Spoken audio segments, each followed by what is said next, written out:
Let the word go forth. Fool me once. Are you fired up? I'm not a crook. Are you ready to go? Shame on you. It's Abe Lincoln's Top Hat, hosted by Ben Kissel. Fool me, we can't get fooled again. Hey, what's up, everyone? How you doing? Ben Kissel here with you. Marcus Parks is busy today. He's working on the next episode of The Last Podcast on the Left. And I tell you, you don't want to miss this episode. It's going to be intense. So today, later on in the episode, I have an interview with a fella. He's an author. He authored the book Automating Humanity. He also was a former consultant for Google. His name is Joe Toscano. And it's going to be absolutely fascinating discussing with him what the future looks like when it comes to technology, how it impacts our life, how it perhaps interferes with our life, how it makes our life better. And of course, on the heels of what's going on right now with Mark Zuckerberg and Facebook, the government is really pressing them at the moment. Perhaps government regulation is coming, of course, in the context or in the given what happened in 2016 regarding the influence of foreign governments and foreign corporations influence on our election, and people didn't know where this information was coming from. So perhaps Facebook will be on the receiving end of some government oversight and some government regulation. Of course, Facebook is absolutely huge, as we all know. I'm not busting any bubbles there. It's interesting, as we talked about in the past, a website that is Facebook that started out as a way for Mark Zuckerberg to meet women because he can't talk to anyone in person has now become a platform for over 2 billion people. That's about a third, just under a third of the people in the world. So Facebook, it is much bigger than Mark Zuckerberg thought it would be. And because of that, Mark Zuckerberg has a hell of a lot more responsibility than just finding hot chicks to interact with. So a little update on what's going on regarding the House.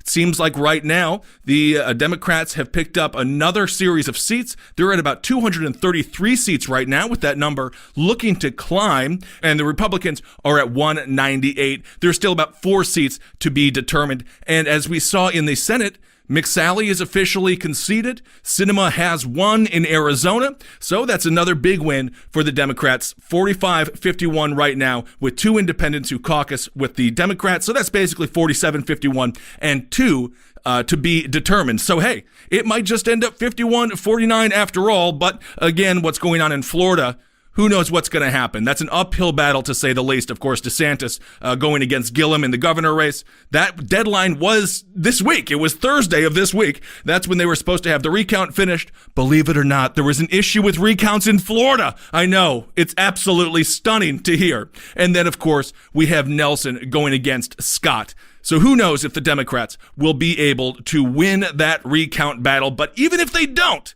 it was a positive week for the Democrats, specifically in context of, if you look at, they picked up 300 House seats all across the country. They picked up governorships, as I talked about on last week's episode. And of course, they got the House of Representatives. So a good week overall for the Democratic Party. It does look like Nancy Pelosi has the votes to be the next Speaker of the House. So it seems there's 12 Democrats who have said that they will not support her. But of course, that's not going to be enough to stop her if she is throwing her name in the ring to become the next speaker. And of course, she is, because that is what she wants. And as I talked about on the last episode, money rules all. And of course, she knows how to get it. So I want to talk just briefly before we get to the interview. I want to talk about one positive thing. I know it's hard because we heard so many negative stories this week, specifically about Trump and his trip overseas and, not going to the cemetery in France because it was raining. Can you imagine? Perhaps Donald Trump has a little gremlin in him, and if he gets wet after midnight, perhaps he will spawn into a series of mini Trumps. So maybe it's good he stays dry. Then he came back here to America, and he failed to participate, or decided not to participate, in the regular ceremony of laying of the wreath, really just dishonoring the individuals who gave their lives for this country. He didn't want to do it because he was sad about the midterms and sad about the press coverage. He's a very emotional man, very, very emotional. So he's just kind of held up in the White House right now, watching Fox News. Maybe he's eating a lot of Ben & Jerry's. Not Ben & Jerry's, they're too liberal. I'm not sure what the conservative ice cream is, but I would assume he's eating that by the gallon and just kind of living a depressed existence. certainly depressed and angry, just judging by his Twitter feed, which is the rantings of a juvenile. So he's upset because of what's going on with the Mueller investigation specifically. As I spoke about last week, when it comes to the new Attorney General or the current Attorney General, Whitaker, the DOJ, despite the fact that there are a lot of people who are questioning the legality of the appointment of Whitaker to become Attorney General, the DOJ has said that they will allow it to go forward. Of course, this is going to be tied up for a real long time, and I do not believe it is constitutional for Whitaker to be there. Donald Trump basically, in an interview today with the Daily Caller, said that he liked Whitaker because Whitaker doesn't like Mueller. So there's a little bit of possibility, if you want to parse the language, that in itself would be construed as obstruction of justice. But of course, Donald Trump and his rantings, the collage that is a sentence, it's one of those more abstract things. So we'll see what happens with that. He has also evidently submitted, or will be submitting very soon, Donald Trump, that is, answers to questions from Mueller. These are going to be written down and I'm sure heavily edited by lawyers, and we'll see if Mueller thinks that's good enough, or does he want to talk to the president regardless. All right.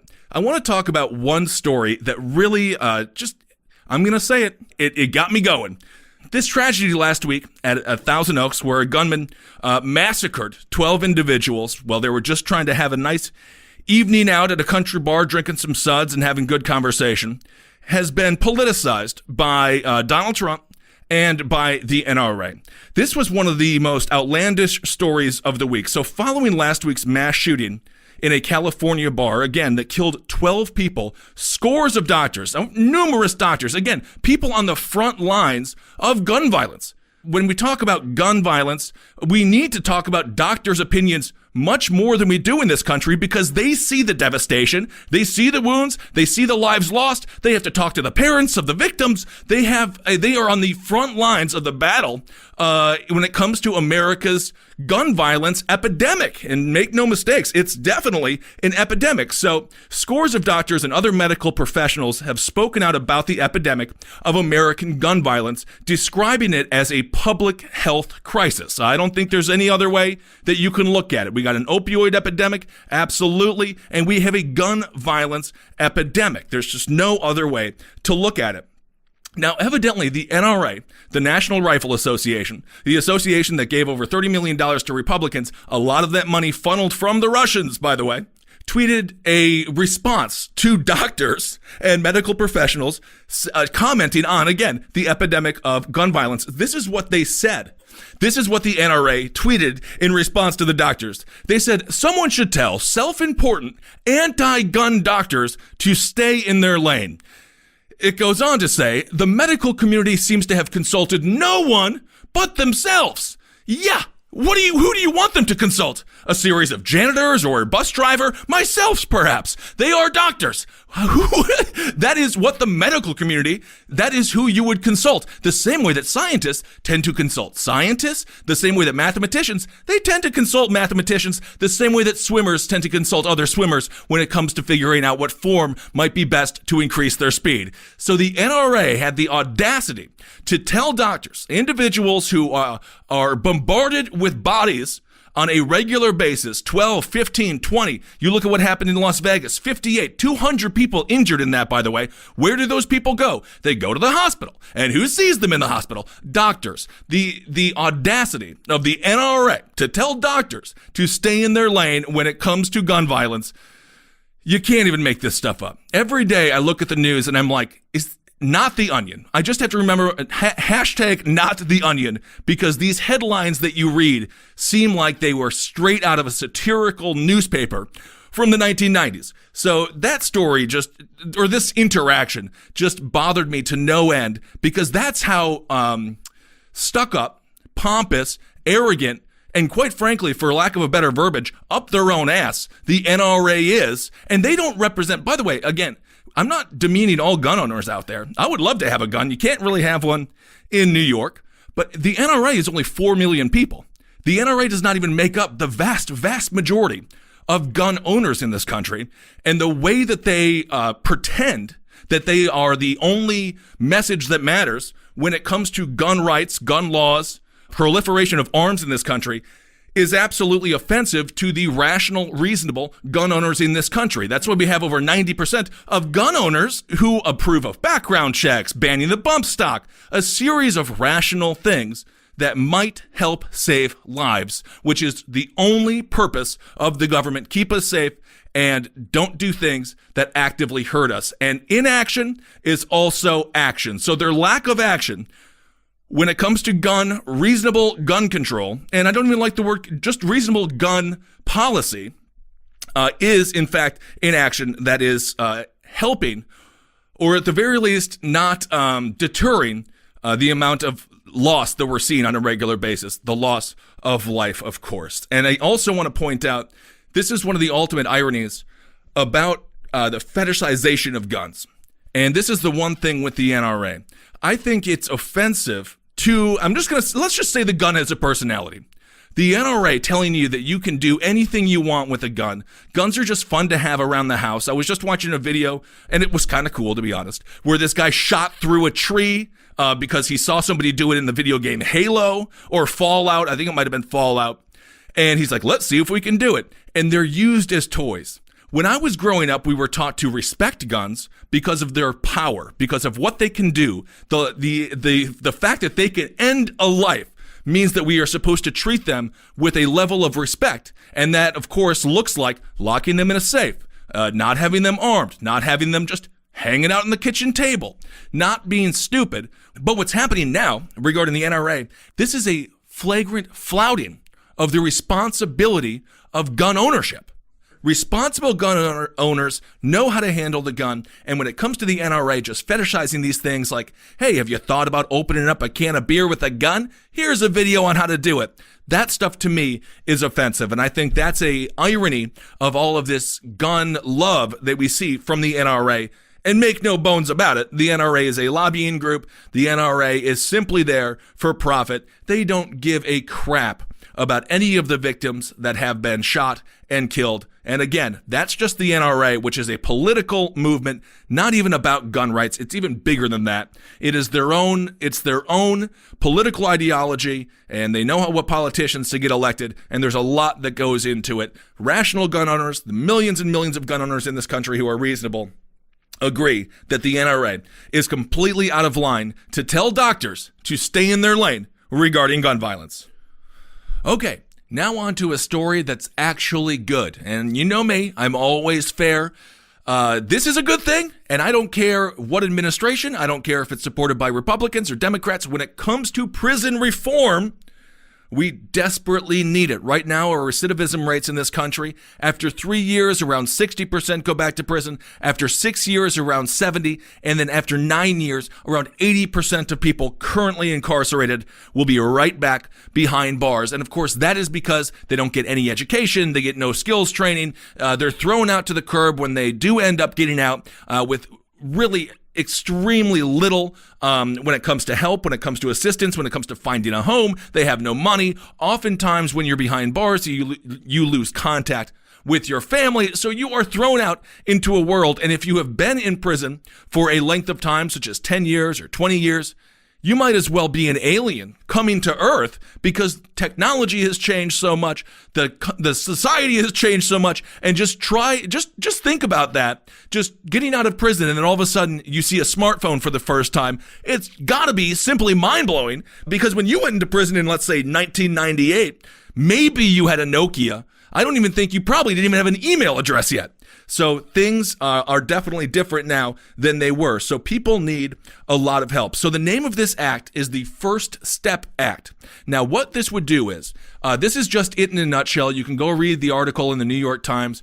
This is a bipartisan bill, which I think is absolutely awesome, because that is a word, bipartisan or bipartisanship, that isn't being said very often lately. So it's good that both Republicans and Democrats are getting behind criminal justice reform. Of course, which party is to blame for it?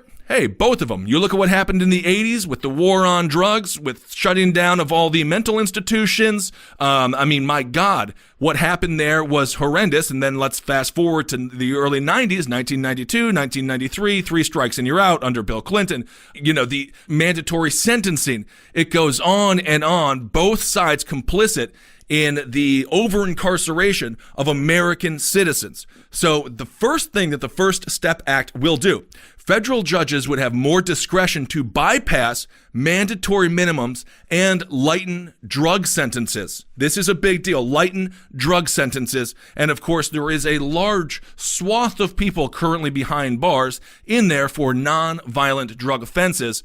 And a lot of these judges would like them to have more reasonable sentences, but their hands are tied because of laws, government overreach, by the way, because of laws created on a federal level that don't allow them to think critically and be reasonable when it comes to these arrests. The other thing that would change, sentences would no longer be stacked for first-time offenders charged with federal crimes while in possession of a firearm. So getting rid of the so-called stacking mechanism for first-time offenders would address what some have said is a misinterpretation of the law. Currently, if offenders are caught in possession of or use of a firearm in connection with other federal crimes, such as drug trafficking, their sentence could increase an additional 5 to 25 years. The elimination would affect about 60 offenders a year, according to estimates from the United States Sentencing Commission, based on an analysis of an earlier version of the bill in August. So stacking would be done away with when it comes to possession of a firearm for first-time offenders. Number 3, there is a total of 6 key components to the First Step Act. Judges, this is another component, judges would have more leeway to sidestep mandatory minimums for non-violent drug offenders. You'll hear this again. Drug offenders, non-violent drug offenders, in prison for 20, 25 years, 30 years, really, honestly, just being a burden, a tax burden on American citizens, learning absolutely nothing, and again, getting out with 0 skills. What the hell else are they going to do but turn to a life of crime? Another key component, potentially thousands of drug offenders could have long sentences for crack cocaine offenses shortened. Now, as we saw, when you want to talk about, there's a great documentary. It's been discussed quite a bit, but you really got to continue to watch it. I watch it every 6 months or so just to kind of remind myself of what the 13th Amendment really was. The 13th Amendment, of course, it ended slavery. But the documentary 13th discusses how the prison system and the end of slavery, how they run concurrent with one another. And this isn't on accident. The rise of the prison state, the rise of over-incarceration, begins with the end of slavery. And again, that's not an accident. For example, the prison that is literally on the Angola plantation.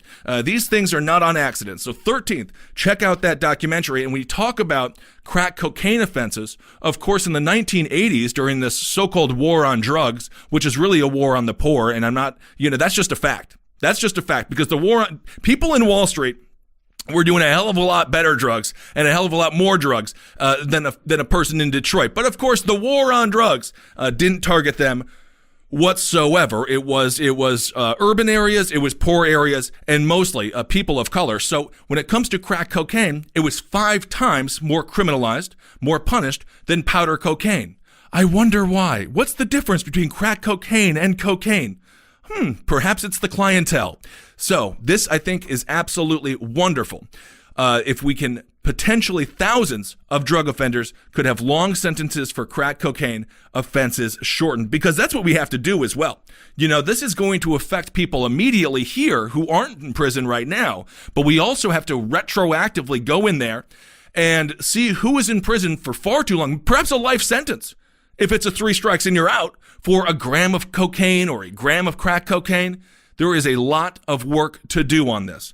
Another key component, inmates would have new incentives to maintain good behavior in prison and to avoid reoffending once released. So inmates would be rewarded more for consecutive days of good behavior while incarcerated under a tweaking of how the Federal Bureau of Prisons currently calculates such incentives. The law would also provide new incentives for inmates to shave time off their sentence. For instance, if an inmate participated in an activity or a program to address recidivism, that would lead to days off their sentence. More than 75,000 inmates would be eligible for this benefit.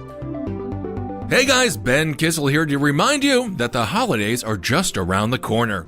And with the holidays comes lots of errands, busy schedules, and long lines, especially at the post office.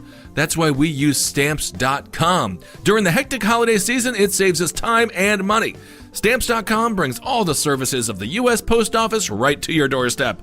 Buy and print official U.S. postage for any letter, any package, any class of mail using your own computer and printer. And then the mail carrier picks it up.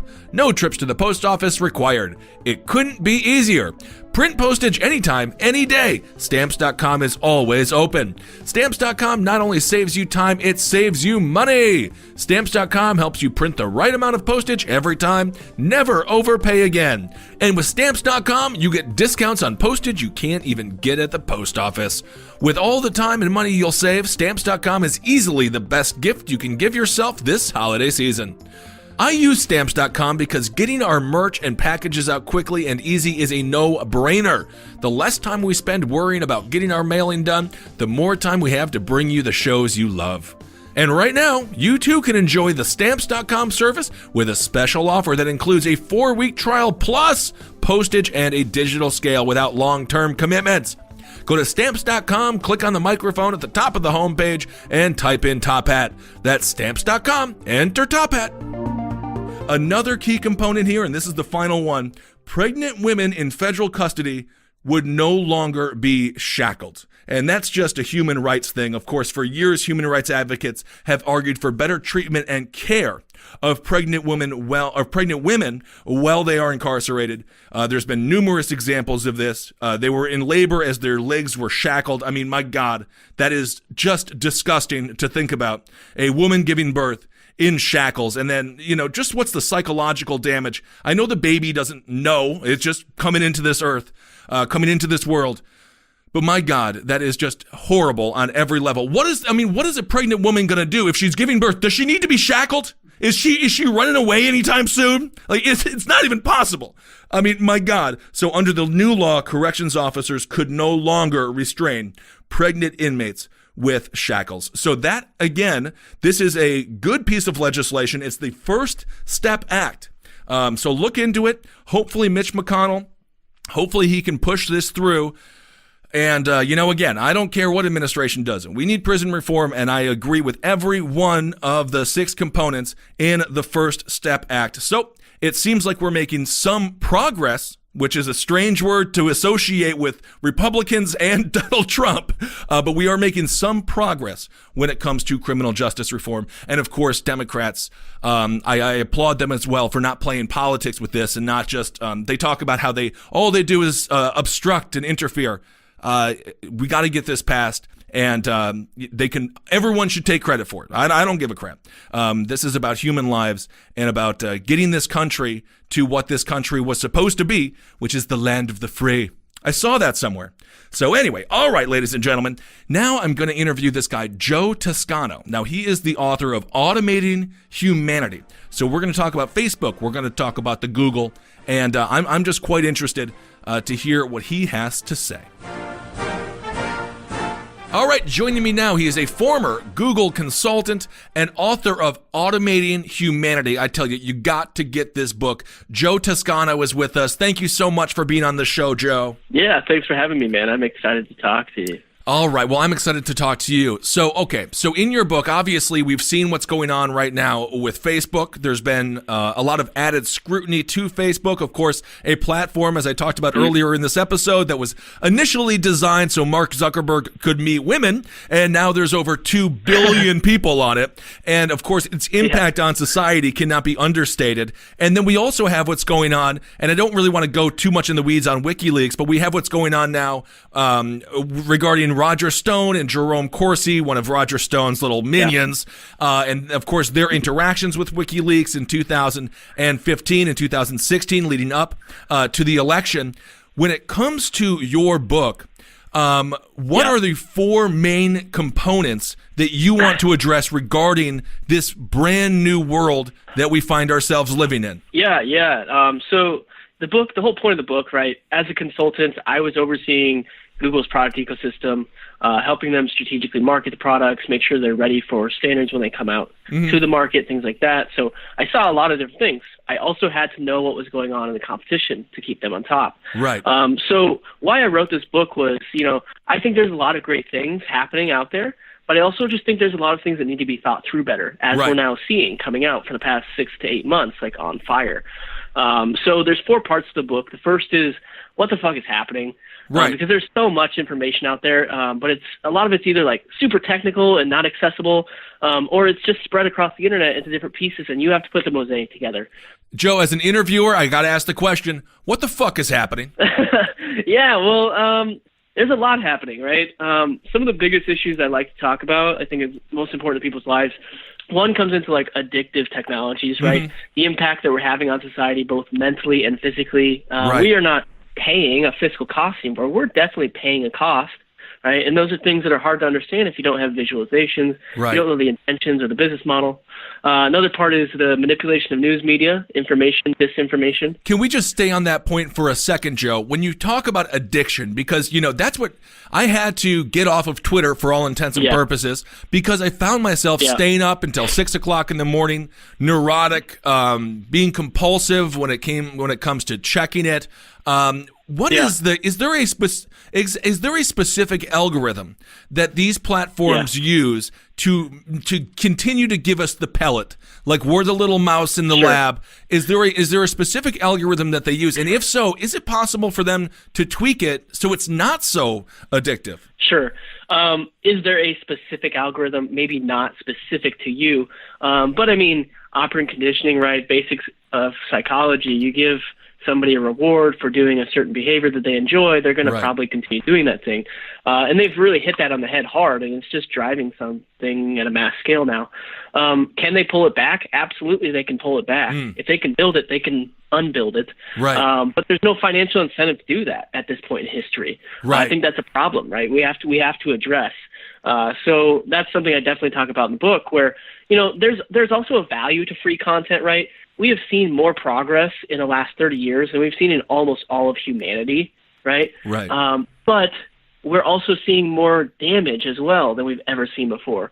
So how do we find those balances? And I think that comes in taking that cost into consideration. Where do we pay for things versus where do we just pay for it in our data? And how does that new economy work? It's really interesting crux, right? Yeah, absolutely. So when it comes to, first of all, what are some of the benefits that you've seen?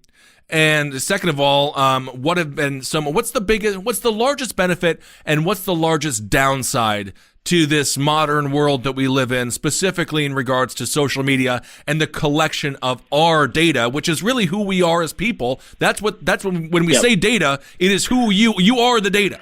Yeah, data is the story of our lives, right? That's really what it is. In psychology language, it's called residual behavior. It is behavior that has happened but is not really conscious on your behalf. You don't really know that someone's tracking you, just do it. So it's honest, it's true, it is you. But if you take the collective of all of us combined, your one timeline may be you, but all of our timelines represent a history of the world, or at least a partial, right? So what's gone well? Well, I mean, we actually have a lot of things going well. We have more safety than we've ever had before. Like, for example, big thing that people don't even think about anymore, Google Maps lets you get to point A and point B quicker, more efficient, easier, safer than ever before. There's so many of those examples I could bring up. But worst thing, I mean, off the top of my mind, the thing that I'm most concerned about is the automation of jobs and job loss. Right. That's definitely going to happen, and it's a matter of economics that it happens. Right. So there's no stopping it. Right. But we need to figure this out. We need to deal with it because you can't just force that on society and expect people not to fight back. And if we don't want to have some kind of major issues there, we need to talk about it. You know, it's interesting you bring up automation of jobs. Of course, right now the scapegoat is undocumented workers, which I think is just political nonsense. Yeah. It is obviously automation. Yeah. So what happens when the jobs are inevitably taken over by automation? Do we have something called, a lot of folks now, over 40% of the people in this country are in favor of a universal basic income. And the theory of this is, if companies are going to automate, then we tax all of their, for all intents and purposes, robots, almost as if they're people. We take those tax dollars and we give those back to the now unemployed people of this country. Yeah. But what does that do for morale, and what are your thoughts on the UBI? You just hit the juice in my book. Let me pull that back for a second and talk about the loss of jobs, right? First, I don't think all jobs are going to get automated. Okay. So I think that's the thing. Second, the whole, it must be the immigrants and blah, blah, blah. The thing is, in terms of approaching this at a larger scale of society, we have to understand that that's a legitimate argument to a lot of people because there are a lot of people who are unaware of this world that we're now entering. Right? I'm from Nebraska originally. Right? I'm pretty liberal, dude, but I also grew up around a lot of people who have no need for the internet or to understand it. And if you go out into the country, there is no fucking reason to have any idea about what's going on. Right. So when those arguments come out from the media, you can understand why they latch on to that, why they believe it, because in that world, in their world, it is the truth, right? That's why I'm trying to paint this picture of why it is a matter of economics and what's actually happening. Because yes, it is automation. We definitely had outsourcing for a long time. That's true. But what happened was then all those people, all those outsourced workers were saying, hey, we're doing work. We want higher wages now too. So they demanded higher wages. And then the company said, no, we got robots. Fuck you.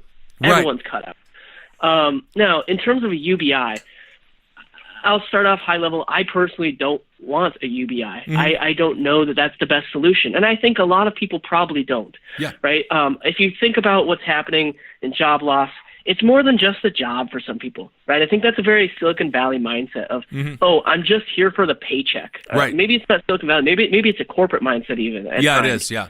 But there are a lot of people that work for purpose. And I'll give you an example from the Midwest, okay? Okay. Corporate farming started to get automated in the 90s, right? There was a huge suicide problem in the 80s, which then kind of dipped down.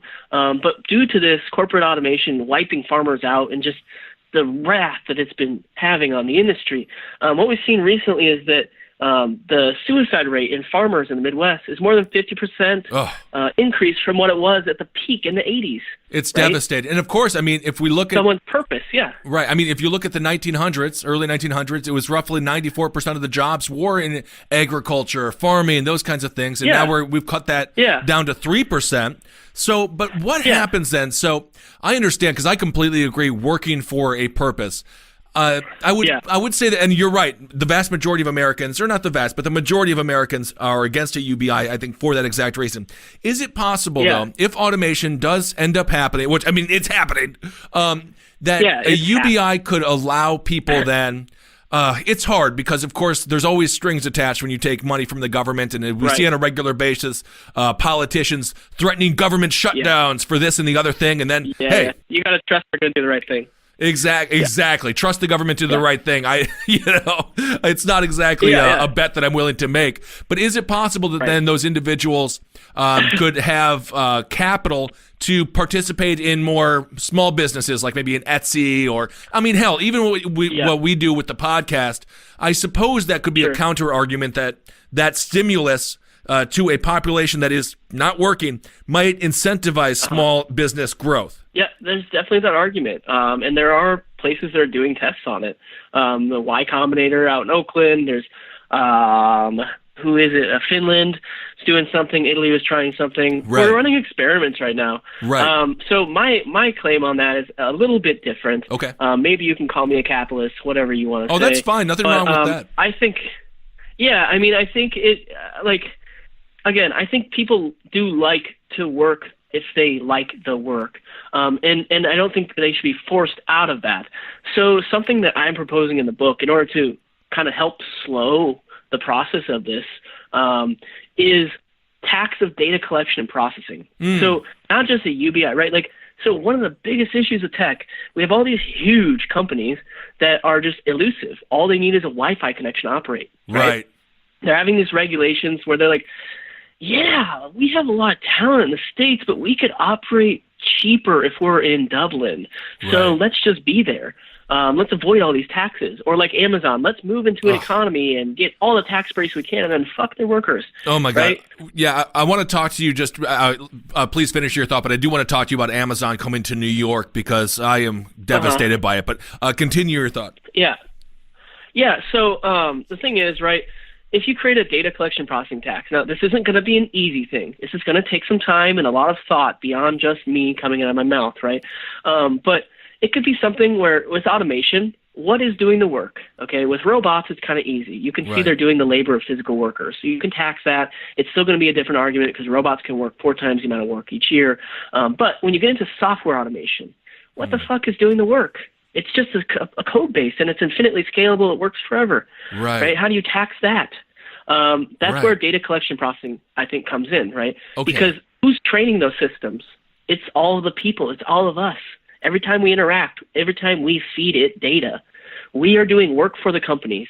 The reason they've scaled so fast, the reason they're so efficient and powerful is because they've turned billions of workers across the globe into unpaid laborers, right? Okay, now you have the work. Let's tax it. You tax the data collection and processing. What that does is it incentivizes anti-monopoly behavior. It says, hey, you can collect all the data you want. You can acquire all the companies you want for their data sets, but you're just going to pay higher taxes if you want that. It incentivizes ethical levels of data collection processing. So you can collect all the data you want, but why do you need that? Or if you don't, then why are you holding it, right? When you talk about monopolies, you think something like the power of Facebook, over 2 billion users, active users. How would this? So you would think that Facebook would cap or limit the amount of users that they allow on their platform if they had to pay X amount of dollars for each new individual who is then coming onto their platform and giving that data, which again is the fuel of this entire thing. So that was the third point, right?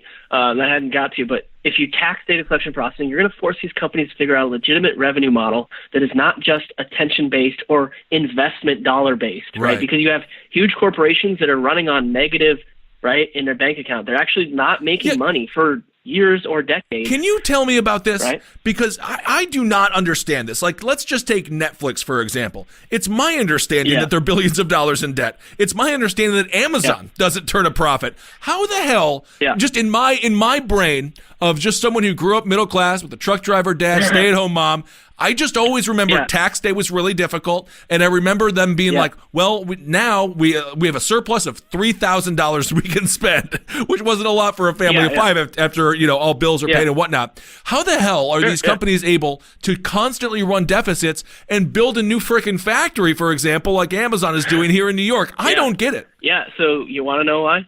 It's called investor capital, right? Investor capital is money that is given to companies based on a story that they tell. Right? It's a hope for the future. The thing is, what that allows is, like Amazon, for example. Well, I think Amazon might be an easier to understand example because they exist in the physical world in many ways. Right. Let's think of this, okay? Amazon last year bought Whole Foods, right? We all saw that. Right. What they did is they bought 460 locations in the target demographic of their audience, right? So they already are like, boom, we're in. Right. As opposed to like traditional stores that might have had to build a store, fund it, work, then open other stores as they build capital. Amazon did it inverse. They didn't own anything. They sucked up a bunch of money and or got a ton of investment cash and said, fuck it, we're just going to buy them. And we got it now. Okay. Then they're running Amazon Go stores, right, to test out getting rid of employees, for the most part. What happens when they install those at scale? It's going to cut out the cost to the store either from their bottom line or from their workers' pocket. And either way, that's not sustainable. They squeeze out businesses, right? They're also doing their own logistics with shipping, cargo ships, planes, all that stuff. And they have patents for automated roadways, how they can do automated deliveries that way. What they're going to do is create an automated subscription model to the basic needs of our lives. Why investors are tossing ass loads of cash at that is because then they own the marketplace, right? They will strangle out everyone else if they are allowed to, just like they did the publishing industry. Right, absolutely. I mean, publishing is They've already done it. They can say to PR all they want, oh, yeah, we're not doing that. We're not building a logistics company. We're not going to take over USPS. We're not until it's done. Then they're like, yeah, we did. Right. Yeah. This episode is brought to you by Robinhood. Robinhood is an investing app that lets you buy and sell stocks, ETFs, options, and cryptos all commission-free. Robinhood wants to make financial services work for everyone, not just the wealthy. That's why they made their service an easy-to-digest and non-intimidating way for stock market newcomers to invest for the first time with true confidence. Robinhood gave me some stocks to try out their website and mobile app, and I'm very impressed. Their design is simple and intuitive, and it was super easy to find and understand charts and market data. I loved being able to learn about investing as I built my portfolio, and Robinhood made it easy to set up my personalized newsfeed to discover new stocks and track companies I'm interested in. I also liked the custom notifications you can set up. It made it easy for me to track price movements, so no matter where I am, I'm always ready to invest at just the right time. Another great thing about Robinhood is they have no commission fees. Other, more traditional brokerages with brick and mortar storefronts charge up to $10 for every trade, but not Robinhood. Trade stocks and keep all your profits. Robinhood is giving listeners a free stock like Apple, Ford, or Sprint to help build your portfolio. Sign up at tophat.robinhood.com. That's tophat.robinhood.com. How are these monopolies just allowed to flourish so well? How were they allowed to just run roughshod all over this country? I mean, it killed radio with what Clear Channel did. What's going on with regards to policy? Yeah. Do you have any insight into that? I mean, from a business perspective, right? From an investor's perspective, it's brilliant business. It really is, right? That's why they're tossing cash. They toss cash, it turns into a 100-fold or whatever it is, From a regulations perspective, do you know much about antitrust law? A little bit. I'm not an expert, but I'm sure that you can inform me more. Yeah, so again, I'm not a lawyer either, but I've done a lot of reading into this in order to make this book happen. A lot of research, talking to a lot of people. There's three main pillars to antitrust law, right? One is price, one is the destruction of the marketplace, and the other is free trade of goods. Those are the three pillars. If you are eliminating free trade of goods and you are destroying the marketplace, but you are lowering the prices, historically we found that regulators will allow it to slide. They generally say, well, price is what's best for the consumers. So the reason why it's run so rampant is because these companies have lowered the price essentially to zero in many ways, right? But like we just talked about, we have a new attention marketplace. That's what they've created. They're not running on fiscal capital like we used to. They're running on pure scale of human workers and human minds. So we have to understand what this law really means, right? Price is not the fiscal price anymore. It's attention. So if you think about their business model, right? Like, let's sit back and figure out the big crux of this, which is price. Their business models are to get more attention, which then through engagement turns into data, which then they turn into money. Okay. Now, the way that marketplace is operating right now, attention is an illegitimate and corrupted currency. Okay. It's not like oil that we trade at $2.75 a gallon, right? It's not like a $20 bill I can hand to anyone has an equal value. They set the value on what attention or data is worth. Okay. And they manipulate it to the best of their bottom line because they own that data. So they have this illegitimate currency. They're turning into a legitimate business model, rushing it through a legitimate business model, right, of data brokering and product creation, and then turning it into legitimate cash. In that mindset, it's not so different than money laundering. So just in my layman's understanding of this, So the price, the tangible price, let's just say of a loaf of bread, let's just say it's gone down to $1.50. But the human cost of that is actually far higher once you take into account the data collection and once you take into account that they're making money off of the engagement with you as a person, not you just purchasing this product. Sure. Let me make it a little bit more tangible. Like Amazon's data, for example. Amazon runs Amazon Basics, right? Amazon owns its own product services. So with data, what can they do with data? Right. Okay. Data, they own the marketplace. They see, it looks like we're selling 200 million envelopes every year. We could produce those envelopes for cheaper, and we run the logistics company and the marketplace, so we could also do that cheaper. Let's just see how everyone's operating. Let's watch them for a couple years. Let's see what their price points are, how they're marketing it, all that, and then we'll just make the ideal based on all the data that we own from you creating it. Right. Then they wipe out the envelope industry because they own that market. Okay, so that's an example of how leading data can lead into more control of the marketplace. Sure, okay. But then, now let's move beyond this whole money laundering, because I'm not trying to point a crime at them. I think they've actually just created a new marketplace, but I'm just trying to let people understand that there's danger, right, to look into it. Sure, of course. The next point, though, is, right, we all know that they are creating addictive services. Why do you create an addiction? You create an addiction to get more engagement. AKA, you're trying to raise the attentional cost. Now, we talked about the prices, right? We used to have fiscal prices. They've lowered it to zero. Now, they're operating on the attention marketplace, and when they create addictive services, they're actively and intentionally raising that attention price as high as possible. They are trying to skyrocket that attention cost. So, going back to monopoly law, in terms of price gouging, they are actively and intentionally price gouging in the new marketplace that they have created, and regulators are incapable of understanding. That's why they're getting away with it. Okay, so they are price gouging who we are as people, basically. The data, we create the data, and how does that, can you give just a clearer, like, what's a real world representation of that point?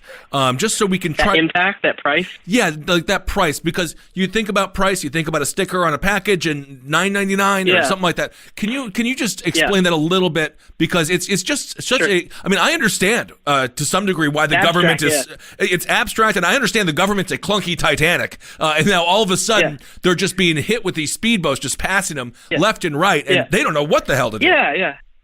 Yeah, like the government, like everyone shits on the government, and they do have their problems, but we have to understand, like, they are smart people. They were put in office for a reason, mostly.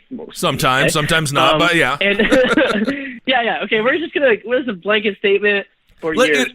In theory, right? We're going to assume they know the... Yes. Yes, they know the laws generally, okay?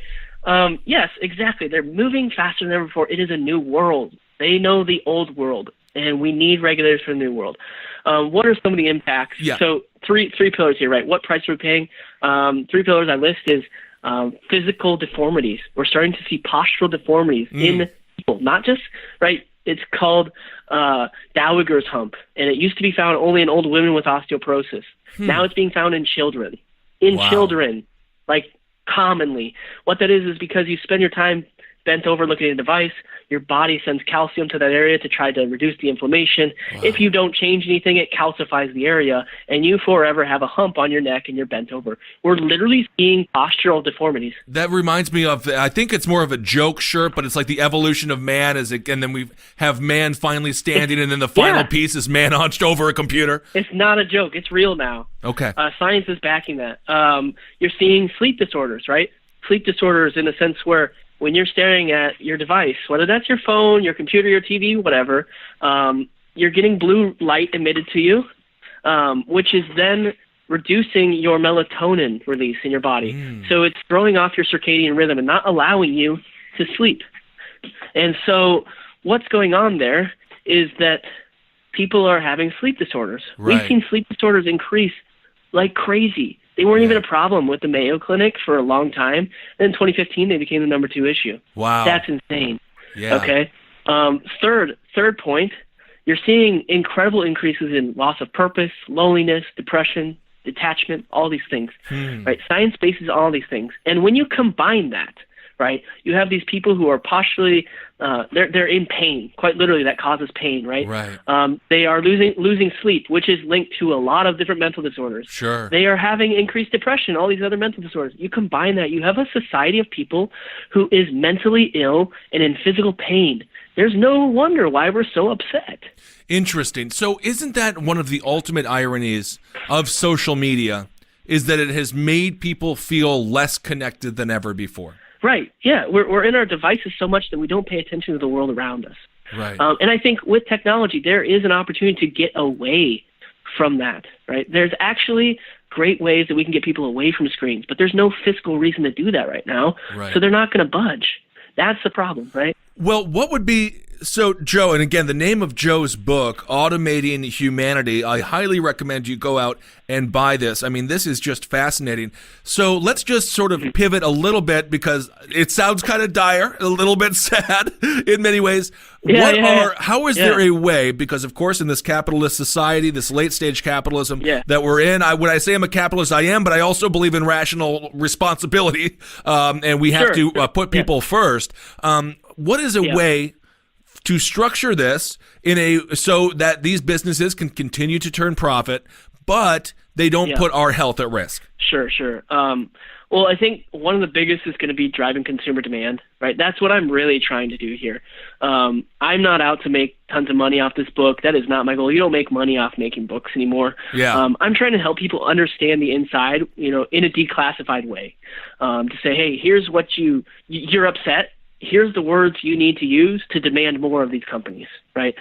Because it's something like you said multiple times throughout this talk, like people just don't even know what to say or how to think about it. They have no context. Right. And that's okay. They're not dumb, right? It's like I tell people in the Valley, if you go to the Midwest, they ask for experts when it comes to computer problems. But you in the Valley, you ask for experts when you need to change a tire, right? Exactly. They're not dumb. It's just a different way of life. So I'm trying to, growing up, I was a huge nerd in school. I was always bullied. Everyone cheated off my tests. I'm just giving you the notes, man. I'm just giving people the notes. And here's how you can understand it. Here's what you need to ask your politicians. And as politicians, here's the questions you need to start asking these companies.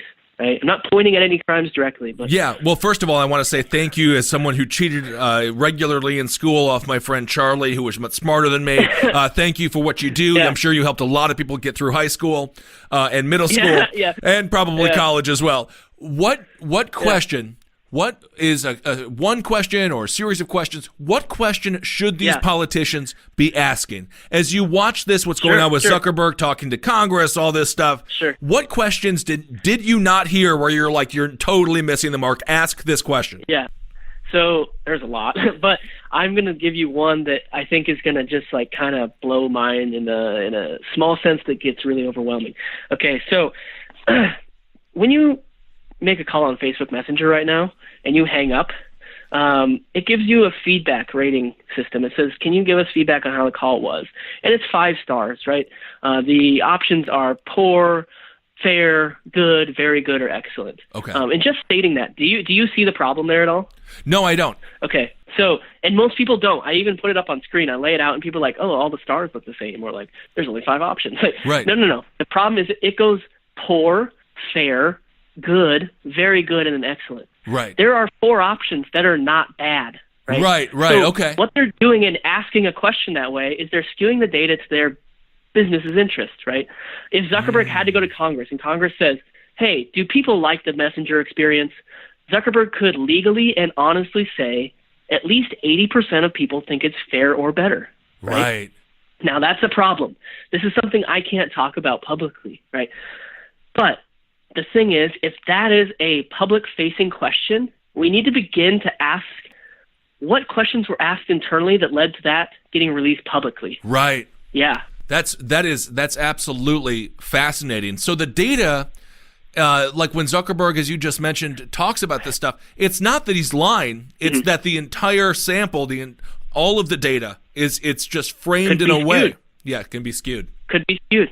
It could be. We don't know. We don't have access to it. So a question a politician could ask him is, I suppose, could they change their star program, or how you rate it or how you gauge it? Is that something that the government when we talk about regulations, specifically when it comes to Facebook, it looks more and more likely that there will be some regulation, which I am fine with as long as it makes sense and it's not just some stupid thing. Yeah. So would you like to see them? So that could be something tangible that they could change to get more accurate feelings about their product. Yeah. So again, I don't know that the government's going to be the ones to lay down that law and to implement it because the government's kind of lost. But I think that what we need the government to say, okay, it's time that we implement some auditors.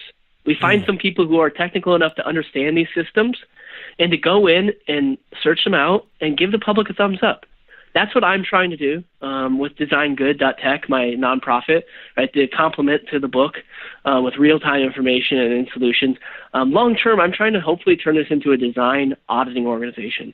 I can go in, and my team could go in, audit the design patterns, make sure there's nothing manipulative or addictive going on. I can see what data points they're collecting, how it's being used, and then I can give the public a thumbs up on what's good and what's not.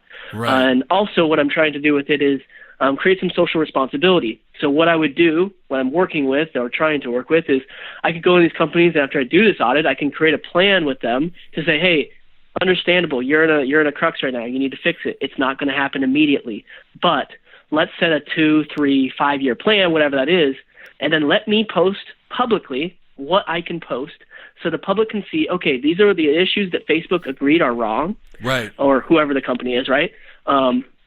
This is the steps they're going to take to get the problem solved, and this is the timeline, right? Just something like that, something the public can come to the site and be like, okay, changes are coming, right? Right. Because right now it's all internal, and we've let that go for a long time, right, and it created a lot of innovation, and there's a lot of good that has been created. But we're just at the point where we need external auditors, people who come in who don't have the internal pressures of trying to get a raise, people who aren't focused on moving the budget billions of dollars, which is, for lack of better words, modern diplomacy, right? Right.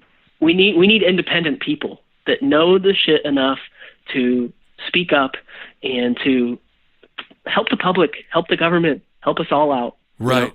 Because we don't want it to get too strict. We don't want it to get too strictly regulated. Of course. Absolutely not. Right. And then we'll push innovation out of our country. Yep. We will stifle ourselves economically. We don't want that. Exactly. I'm not a regulate the shit out of them, but there are certain things we can do that will change this greatly.